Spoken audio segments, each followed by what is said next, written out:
ꯑꯩꯅ ꯇꯧꯔꯤꯕꯁꯤ ꯂꯥꯜꯂꯦ ꯈꯪꯅ ꯈꯪꯅ ꯈꯣꯡ ꯊꯥꯡꯗꯣꯛꯄ ꯉꯝꯗꯕ ꯃꯤꯀꯨꯞꯁꯨ ꯌꯥꯎꯗꯕ ꯅꯠꯇꯦ. ꯄꯨꯛꯅꯤꯡ ꯋꯥꯈꯜꯒꯤ ꯂꯥꯟꯗ ꯄꯪꯁꯤꯟꯈꯤꯗꯨꯅ ꯀꯔꯤꯁꯨ ꯄꯥꯡꯊꯣꯛꯄ ꯉꯝꯍꯧꯗꯕ ꯃꯤꯀꯨꯞꯁꯨ ꯑꯗꯨꯝ. ꯑꯅꯤꯃꯛꯁꯤꯅ ꯃꯤꯁꯛ ꯑꯃ ꯌꯥꯝꯅ ꯐꯠꯇ꯭ꯔꯦ, ꯌꯥꯝꯅ ꯐꯩ ꯍꯥꯏꯗꯨꯅ ꯂꯦꯞꯄꯁꯨ ꯂꯥꯜꯂꯤ. ꯃꯤꯑꯣꯏꯕ ꯑꯩꯈꯣꯏꯁꯤ ꯑꯁꯣꯏꯕꯅ ꯌꯣꯝꯗꯨꯅ ꯍꯤꯡꯕꯅꯤ.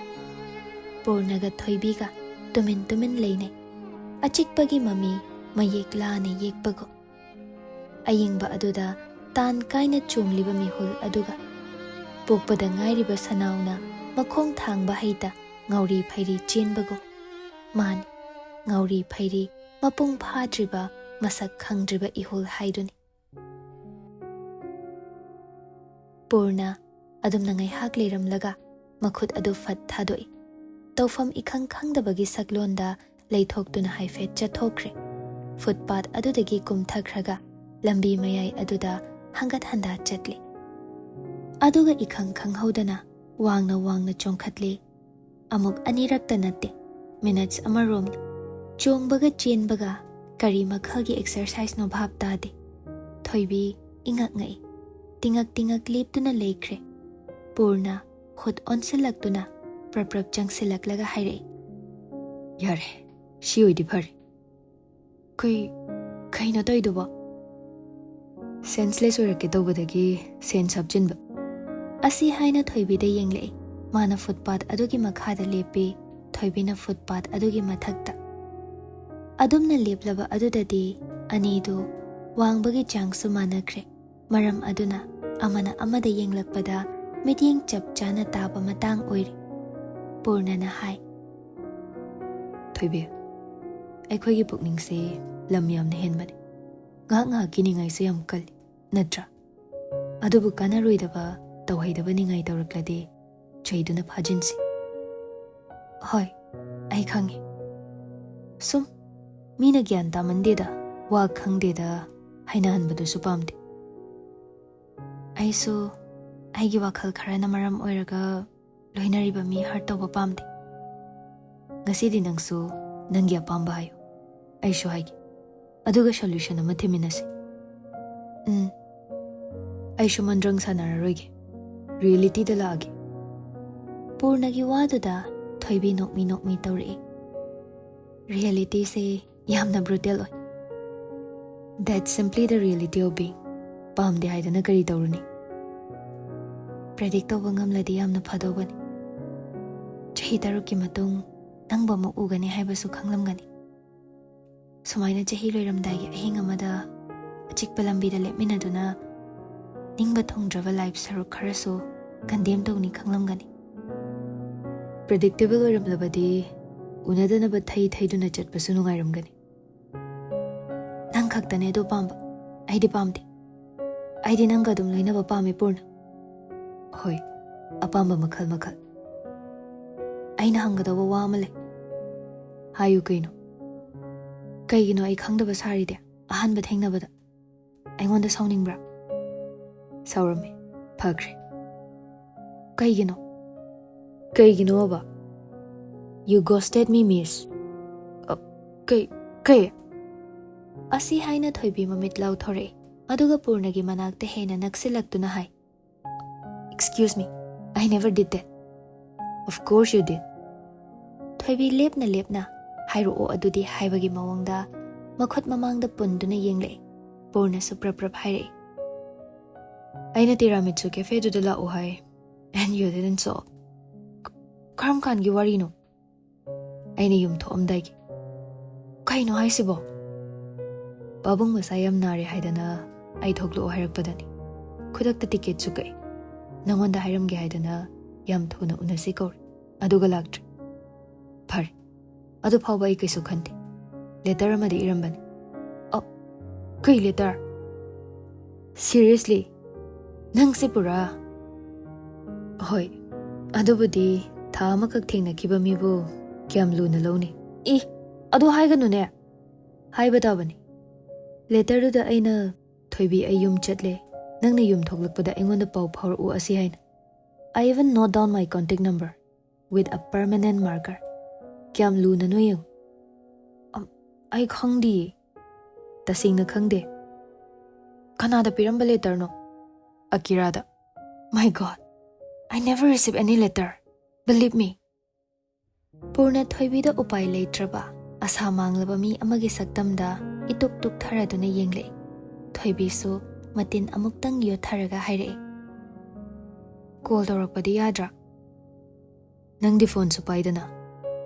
Adubu thoibi I tried tawdi haigan. I tried really hard. I tamo wanglinda su call daw yum yoraba mato.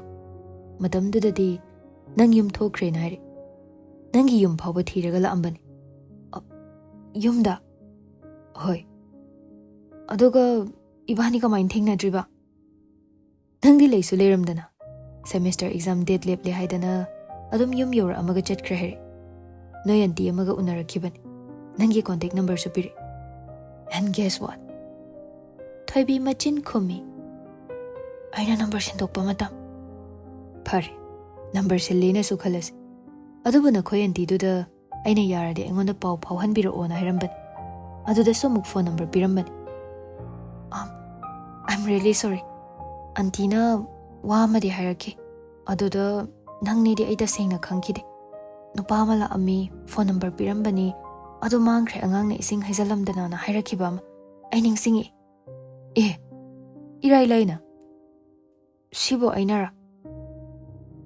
Sukyamna na tai jadaba wari sibu kaino. Aigi wari sibo. Adugi matungdi. Matam khra ngairami. Phone amadi tawrakadrana khallaga. Aisu aigi paper publish tawba matang oibaga pabung nabaga yam chinba. Adubu ai ngaidi ngairami. Aisu ngairami. Adubu nangna nongma ingonda haiki. Relationship se nang thazade thamsu thamningde.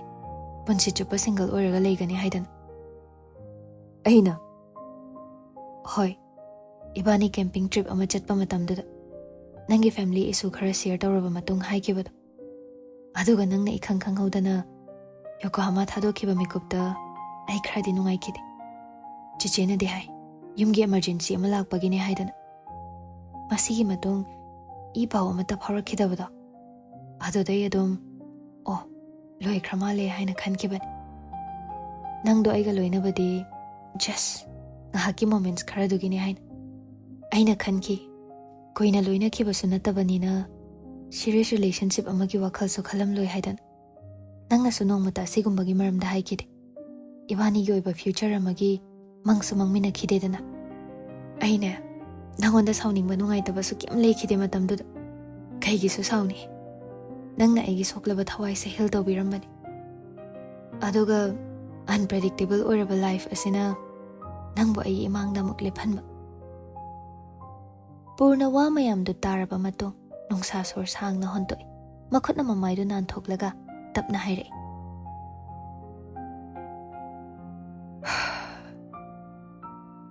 Ingamani law halasi. Thoibi footpath adudagi kumthare. Aduga yamna ingdeda. Laibaksina tamlamdradi. Laibaksina ne hek tamlamdradi. Upai leitaba zanida. Hojik kari khalle. Kaishu khantre. Aingonda leiramba nungaitaba mayamdo. Khara makhaidi chetkrabadawna phawre. Nahana wari sadoklambana su phabazani. Thoibi nokthore. Anidu chakhatpa hawi. Khongthang tapna tapna thangladuna. Nang se sometimes pura angang macha mal. Aina ghosting tawe haidana muk ongkhatlaga sakhangdaba sariba. No. Nungaina no. Purna. Nang se nungaina leibado aina pami. Nungaina leige haidana bu hinglibani. Natradi nahana sibagi WakhaL lising puthokduna khallani. Sige hairabadi maram yamle. Adugumba hairakanu. Thawai waraga haibanati. Sum maram puthoklabadi yamna lei haibagi wani. Ado oirasu. Purna khomlaktre. Chummi hoi haibagi mawongda mathanta makok nomlamlaga tapli chatli. Thoibi haifet chatliba Purna da yengi. Mikup khara tumin chatlaba matung. Thoibi tapna hairei. Ado. Kay. Yambong kauge. Yakiroidra. Purna kau. Kaigino. Sum. Purna kau bana hena phaba mal. Thoibi thawai inung nungaitana machindu pau tauraduna leithoi. Madu uraduna purna moli moli hairei. One Instagram quote says, "Sometimes holding on does more damage than letting go." Aduna sumain laptak leibasina pai. Kanan khangba kari mo oi khalakpaso. Moreover, your boyfriend seems very devoted to you. Taraga mo purnagi waduda thoibi nokthorei. Hoi. Nangsu nangi life to nungai na lay. Aishu lay. Wari sana makhoi ki party hall adugi building adu yausilakle. Mapanda chinglemba leptuna leirame. Purnaga thoibiga chap lepi. Wangang na dabide yengne. Thoibi na hana kawi. Nang di kay dawriba sida. Nang gadai chakragi na yengambani. Cool supay de. Thoibi phone low thoktu na yengi. Silent thambay ni. Purna ani do da ngay hak mawang yenglamlaga hairei. Dinner gi tayari tawkrabo. Thoibi so hai. As, ay ingmana siri. Changage. Thoibi prap chinglim badala o haina ingit tawramlaga. Manung da changkre. Purna kaisu thawa sadana. Nakal adu da leplaga. Pocket tagi cigarette thiri. Ama law thorak tu na chii. Aduga lighter du khet ke tawbaga. Lepliba chinglim ba urei. Mangon da yeng du na leirambado. Cigarette adu chinbal dagi law thoklaga. Pambra haibagi mawang da pisile. Chinglim ba ingak ngakna. No, I don't smoke. Purna good haibagi mawang da kubi thangatlaga amuk lighter khetuna chamkhatkre. Hauzikido chinglim bana hairakpani. Purna maikhu adu amuk kam thoklaga kari haibagi mawang da tapna changsile. Kay. Hauziki thoibiga lakminabado. Lakminabado kay dore. Mana wahang hangadra hairaga. Purna na oina hangjilakpaduda chinglemba nga hak tarang chatli. Hana sa khangna bro, akoy thoibiga. Khangdradi. Ihe, she's my student. Ado nang naganano. Chinglemba ik atawi. Sorry. Ay bab am tawri. Sorry. Kari bab. Lakminabaduda atay ganam yawdabi. Sum. You are strange. Chinglemba mamitlaw thoktuna manghondara haibagi mawongda makhut thenje. Purna na karim khumlaktrabaduda nagyeta kana lay amuk yengthoi. Tingak adumna layri kanduda Purna tangkhai chalaba cigarette adu lahoragera haibai mawongda ingit tawre. Chinglemba suma thakte haina makhut wa makoko nomduna haiduna khanghali. Purna changsilaktuna cigarette matek adu chinglemba da paihali. Ahaba pot ama chabadi chaninglaga chaningde haizin chinglemba na smoking taude hairibado adu takre. Kaishu kaide ikaigano haibagi mawongda ingit tawraga chinglemba gi lengjumda pop thai. Stay strong haibagi sign amasu tawrami aduga changkre. Chinglemba cigarette achakpa matik adu paiduna ingaw-ngawraga leihore. Manungda dinner gi sem saba loina loirabani. Angang khaidi hana chaba hauramle. Purna ubada jitena kausile. Makhoisu table amada phamduna haugadawbagi tawramle. Somdala o haibagi mawongda makhut khale. Purna plate ama pairaga chanaba thamliba mayam adugi manak changsinduna hapkadaba khara hable. Ising glass ama yaraga jiten hoigi table duda changlaktuna phami. Thoibi su yauri madi chaba haugatlamle. Jitena hai. Ngayaksida kadaida manguribano. Aidi nang thibada muktoiba. Mapanda ngayak koithoklubani. Adubudi angang mayam siga main man taba nate. Family mayam gi gathering sidi onthokpani. Thoibi hak thi kana khali. Jiten machanupida muk onsili. Masisu ayingbada muk koi chatluri malini. Nafi na role athaba litsillu su yadi. Keribani haidan. Na adore na hujikte. Mi mamangda charakano angka. Purna non tharaga tumin chak chaba hawi. Jaminina thoibida lona chirol tawi. Sana ada chinglemba se mathanta phamla mali. Nang jamina rujodana. Kadaida. To. Asom nakanda. Sida kaubasu ikaidana chak chafam khangaru. Nang oina chatlo jo. Thoibi hoi mai haidabi magi plate tu puraga Chinglemba gi manakta lai. Thoibi changlakpaduda nupado haraubagi masak udlai. Chak chana chana hai. Aidi noi professor sida jokre. Kaidoriba? Nanga lakminaidana. Kamain taurino nanga hana khangnabra hangjilur. Rude oi khalamgadra khangde. Idi kai he. Khakta. Nang sauningdro. Sauridro. Kaigi sauni. Nupa atopaga ubada boyfriend na jingnaba jealous feel tobase normal reaction na draw. Chumi. Chinglemba asi haiduna matomta noi aduga makha tarai. Ado noi professor se khara kai haidoinu khangde. Khara unhinged. Kamaina? He called me strange and gave me his secret. Weird gesture khara su torami. Thoibi charambadu chap lepi aduga fat onthoraktuna purna da yeng. Karibu tauramliba, karibu haina kriba. Nungsa sor ama sangna hondoklaga Chinglembada muk onsile. Karisu khangjadaba nupase. Mabu ubada nungairaktre. Wari pumbali thoklasira khale. Lotuna thambasi achauba pap amagumna phawba horaklabani. Chak chawa loinaraklaba matung mahai mayumda hanakibasu yaure. Ayambana angang apikpa leiba kanguni. Aduna taba family singdudi adumak party makha chathaduna leihowi. Thoibi hoi, Jiten hoi, Chinglembagi family loina leihori. Sunil Kapurnagadi halage haiduna thorakle. Pungsu baro tagadoba kitang ngairaklaban. Lambida chatna Sunil na hangi. Kamdore.